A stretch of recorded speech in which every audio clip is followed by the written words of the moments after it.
Welcome you guys, this is Avinash. இந்த வீடியோவில் எதை பற்றி பார்க்க போகிறோம் அப்படின்னு பார்த்தீங்கன்னா, குஜராத்தில் கண்டுபிடிக்கப்பட்ட மிகப்பெரிய பாம்போட ஃபாசில். இது பாம்போட ஃபாசிலா? நீங்கள் கேள்விப்பட்டிருப்பீங்க டைட்டனோபா அப்படின்ற ஒரு பாம்பு. இது எப்போ வாழ்ந்துச்சு அப்படின்னு கேட்டிங்கன்னா, கிட்டத்தட்ட 4 கோடி வருஷத்துக்கு முன்னாடி, டைனோசர் அழிஞ்சு போனதுக்கப்புறம் 4 கோடி வருஷத்துக்கு முன்னாடி இந்த டைட்டனோபா அப்படின்னு சொல்லப்படுற ஆளக்கூடிய மிகப்பெரிய பாம்புகள் வாழ்ந்ததா நம்மளுடைய ஹிஸ்ட்ரியில் இருக்குது. ஹிஸ்ட்ரின்னு சொல்கிறத விட நம்மளுடைய ஆர்கியாலஜியில் நிறைய ஃபாசில்ஸ் கண்டுபிடிச்சிருக்காங்க. ஸோ இப்போ குஜராத்தில் கண்டுபிடிக்கப்பட்ட இந்த ஒரு மிகப்பெரிய பாம்போட ஃபாசில் என்ன அப்படின்னு பார்த்தீங்கன்னா, 4.3 கோடி வருஷத்துக்கு முன்னாடி வாழ்ந்த ஒரு பாம்போட ஃபாசில். அதை தான் இந்த வீடியோவில் நம்ம பார்க்க போகிறோம்.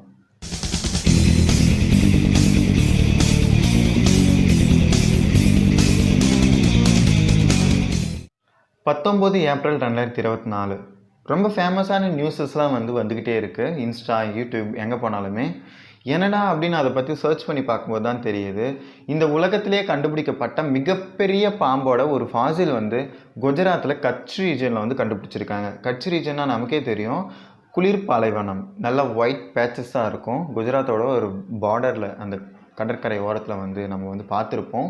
இந்த குஜராத்தோட கை இப்படி இருக்கும். அதில் மேல் கை ரீஜனில் நம்ம சோஷியல் சயின்ஸில் ஸ்கூல் படிக்க மார்க் பண்ணியிருப்போம். அந்த ரீஜனில் தான் இதை கண்டுபிடிச்சிருக்காங்க. ஸோ இதை பற்றி சொல்லணுன்னா, ரெக்கார்ட் பண்ண ஹிஸ்ட்ரியிலேயே ரொம்ப லென்த்தான, ரொம்ப மிகப்பெரிய பாம்பு அப்படின்னு சொல்கிறாங்க. இதோடைய லென்த்து மட்டும் எவ்வளோ வருதுன்னா 10 to 15 மீட்டர்ஸ். நினச்சி பாருங்கள், என்னுடைய ஹைட்டு எவ்வளோனா 1.25 மீட்டர். என்ன மாதிரி ஒரு 7 இல்லைனா 8 பேர் வச்சா எவ்வளோ லென்த்து வரும்? அவ்வளோ லென்த்து, கிட்டத்தட்ட 2 அடுக்கு 3 அடுக்கு மாடி பில்டிங்கோட ஹைட்டு. அவ்வளோ பெரிய பாம்பு எங்கேயோ பார்த்துருப்பீங்களா? அதோடைய சைஸுமே ரொம்ப மிக பெருசாக தடியாக இருக்குது அப்படின்னு சொல்கிறாங்க. அதுக்கப்புறம் இது எந்த ரீஜனில் எக்ஸாக்டாக கண்டுபிடிச்சாங்கன்னா, பனந்த்ரோ லிக்னைட் மைன். லிக்னைட்னாலே நமக்கு தெரியும் நிலக்கரின்ட்டு. அந்த மைன் இருக்கிற இடத்துல தான் இந்த ஃபாசில் கண்டுபிடிச்சிருக்காங்க. அப்புறம் இதை பற்றி சொல்லணும்னா, இந்த ஃபாசில் கிட்டத்தட்ட 47 மில்லியன் வருஷத்துக்கு முன்னாடி வாழ்ந்துருக்கலாம் அப்படின்னு சொல்கிறாங்க. சாரி, நான் 43 மில்லியன் சொன்னேன், அதாவது 4.3 crore இயர்ஸ்ன்னு சொன்னேன். ஸோ 47 மில்லியன், அதாவது 4.7 crore இயர்ஸ்க்கு முன்னாடி வாழ்ந்த ஒரு பாம்பு வகை அப்படின்னு சொல்கிறாங்க. ஸோ இதோடைய பேர் என்ன வச்சுருக்காங்க அப்படின்னு பார்த்தீங்கன்னா, வாசுகி இண்டிகஸ். வாசுகி அப்படின்னா நமக்கே தெரியும், அது பாம்பு தான் மென்ஷன் பண்ணுது அப்படின்ட்டு. ஆக்சுவலாக ஹிந்து மித்தாலஜியில் வாசுகினா, அதாவது வாசுகினா அது பாம்பு கடவுள். நம்ம கோயிலுக்கெல்லாம் போனால் தெரியும், என்னது பாம்பு இப்படி படர்ந்துருக்கும் பின்னாடி, ஒரு சாமிக்கு பின்னாடி பாம்பு 5 தலை இப்படி நீட்டிகிட்டு இருக்கும். அதுதான் வாசுகி அம்மா. வாசுகின்றது தான் இவங்க சயின்டிஃபிக் நேமாக வச்சுட்டாங்க. அந்த கண்டுபிடிக்கப்பட்ட பாம்புக்கு வாசுகி இண்டிகஸ். மோஸ்ட்லி இந்த இண்டிகஸ்னாலே இந்தியாவை தான் மென்ஷன் பண்ணுது அப்படின்னு அர்த்தம். பாஸ் இண்டிகஸ் அப்படின்னா எருமை. ஸோ இதெல்லாம் அந்தந்த ஆர்ஜினை பொறுத்து வைக்கக்கூடிய பெயர்கள். ஸோ இதை கண்டுபிடிச்சது யார் அப்படின்னு பார்த்தீங்கன்னா, IIT ரூர்க்கி. இவங்க ஜேர்னல் சயின்டிஃபிக் ரிப்போர்ட்ஸில் இது ரிலீஸ் பண்ணுறாங்க. ஸோ இவங்க என்ன சொல்கிறாங்க அப்படின்னு பார்த்தீங்கன்னா, இது இந்து மித்தாலஜியில் இந்த மாதிரி பாம்பு பற்றி மென்ஷன் பண்ணியிருக்காங்க. அதனால தான் நாங்கள் இந்த சயின்டிஃபிக் நேம் வச்சோம் அப்படின்னு சொல்கிறாங்க. இந்த இடத்துல தேவையில்லாமல் மித்தாலஜி கொண்டு வர்றது வேணான்னு நான் நினைக்கிறேன். இது ஒரு சயின்டிஃபிக் அச்சீவ்மெண்ட்டாக பார்க்கலாம், இல்லை ஆர்கியாலஜிக்கல் அச்சீவ்மெண்ட் அந்த மாதிரி ஏதாவது. ஆக்சுவலாக இது ஆர்கியாலஜினா கல்ச்சர் ரிலேட்டட்னு நினைக்கிறேன். இது பேலியான்டாலஜிஸ்ட் ஓகேவா, இந்த ஃபாசில்ஸை பற்றி ஸ்டடி பண்ணுறவங்க பேர் ஓகேவா. ஸோ அவங்க தான் கண்டுபிடிச்சிருக்காங்க. இந்த ஃபாசில் 27 பீசஸாக அந்த ரீஜனில் ஸ்ப்ரெட் ஆகியிருக்கிறது நல்லா வெல் ஸ்ட்ரக்சர்டு, நல்லா அழகாக ப்ரிசர்வ் ஆகிருக்கு.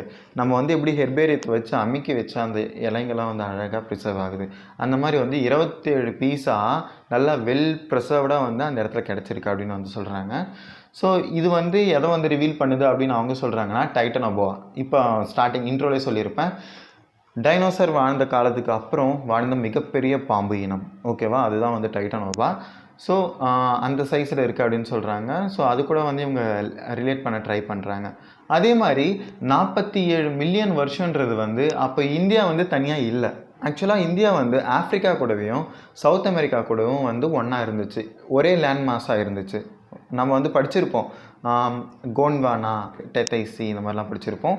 அந்த டைமில் இந்த பாம்பு இனம் உலாவி இருந்திருக்கலாம். அது செத்து ப்ரிசர்வ் ஆனதுக்கப்புறம் இந்தியா வந்து கொஞ்சம் கொஞ்சமாக மூவ் ஆகி யுரேஷியன் பிளேட்டில் வந்து மோதி தனியாக வந்துருச்சு. ஸோ இப்போ இந்த கட்ச் ரீஜன் வந்து இதை வந்து கண்டுபிடிச்சிருக்காங்க. அப்புறம் இதோட இந்த லார்ஜ் சைஸை வச்சு இது எப்படி பிஹேவ் பண்ணியிருக்கோம் அப்படின்னு சொல்கிறாங்கன்னா, இது வந்து ஒரு வேட்டையாடக்கூடிய ஒரு பாம்பு வகையாக இருந்திருக்கலாம் அப்படின்னு சொல்கிறாங்க. அது மட்டும் இல்லாமல் இப்போ இந்த காலத்தில் வந்து அனகொண்டா இருக்குது, பைத்தான் இருக்குது, என்ன பண்ணும் மலைப்பாம்பு பிடிச்சிச்சின்னா முறுக்கி அதை வந்து முழுங்கிடும் இல்லையா, அந்த மாதிரி தான் வந்து இது வந்து பிஹேவ் பண்ணியிருக்கலாம் அப்படின்னு வந்து சயின்டிஸ்ட் வந்து கெஸ் பண்ணுறாங்க. அது மட்டும் இல்லாமல் இந்த டிஸ்கவர் பண்ணது வந்து ஒரு ஏன்ஷியன்ட் ஈகோசிஸ்டம் ஆஃப் இந்தியா வந்து மென்ஷன் பண்ணுது அப்படின்னு சொல்கிறாங்க. ஏன்ஷியன்ட் ஈகோசிஸ்டம்னா இந்தியா வந்து எவ்வளோ ஒரு டைவர்ஸான ஒரு கண்ட்ரியாக இருந்திருக்கும் அப்படின்னு வந்து சொல்கிறாங்க, ஒரு லேண்ட் மாஸாக இருந்திருக்கும் அப்படின்னு சொல்கிறாங்க. ஸோ இதை கண்டுபிடிச்ச இந்த சயின்டிஸ்ட் வந்து என்ன சொல்கிறாங்கன்னா, இந்தியா வந்து இந்த மாதிரி ஒரு டைவர்ஸான கண்ட்ரி, அது மட்டும் இல்லாமல் நிறைய உயிரினங்கள் வந்து வாழ்ந்திருக்கக்கூடிய ஒரு லேண்ட். ஸோ இதை பற்றி நம்ம இன்னும் ஃபர்தராக ஸ்டடி பண்ணணும், இன்னும் நிறைய ரிசர்ச் வந்து பண்ணோம் அப்படின்னு சொல்லி அவரோட ஸ்டேட்மெண்ட் வந்து முடிச்சிருக்காரு. ஸோ இதுதாங்க இன்றைக்கோட வீடியோ. நம்ம வந்து இந்தியாவில் வந்து ஒரு ரெக்கார்டு வந்து க்ரியேட் பண்ணியிருக்கோம், ஒரு மிகப்பெரிய பாம்பு வந்து கண்டுபிடிச்சிருக்கோம். உடனே வந்து விஷால் நாவா அப்படின்னு வந்து கேட்டுறாதீங்க, ஓகேவா? மிகப்பெரிய பாம்பு கண்டுபிடிச்சிருக்கோம். இது வந்து கேட்கவே ஒரு மாதிரி தான் இருக்கும். ஆக்சுவலாக வந்து 10 to 15 மீட்டர்ஸ்ன்றது வந்து நம்ம கேட்குறதுக்கு ஸ்மால் நம்பர் மாதிரி தான் இருக்கும். ஆக்சுவலாக அது வந்து அடியில் சொல்லணும்னா 49 அடி. கேட்கும்போது எவ்வளோ பயங்கரமாக இருக்குல்ல, 49 அடியில் ஒரு பாம்பா அப்படின்ட்டு. அதை நம்ம இந்தியாவில் குஜராத்தில் கண்டுபிடிச்சிருக்காங்க. இந்த மாதிரி இன்னும் நிறைய ஃபாசில்ஸ் வந்து தேடினா கிடைக்கும், ஓகேவா? ஸோ இந்த வீடியோ வந்து இதோட நான் முடிச்சுக்கிறேன். அடுத்து ஏதாவது ஒரு இன்ட்ரெஸ்டிங்கான ஃபைண்டிங் ஏதாவது வந்துச்சுன்னா அதை வந்து நம்ம நெக்ஸ்ட் வீடியோவில் பார்ப்போம். பாய்.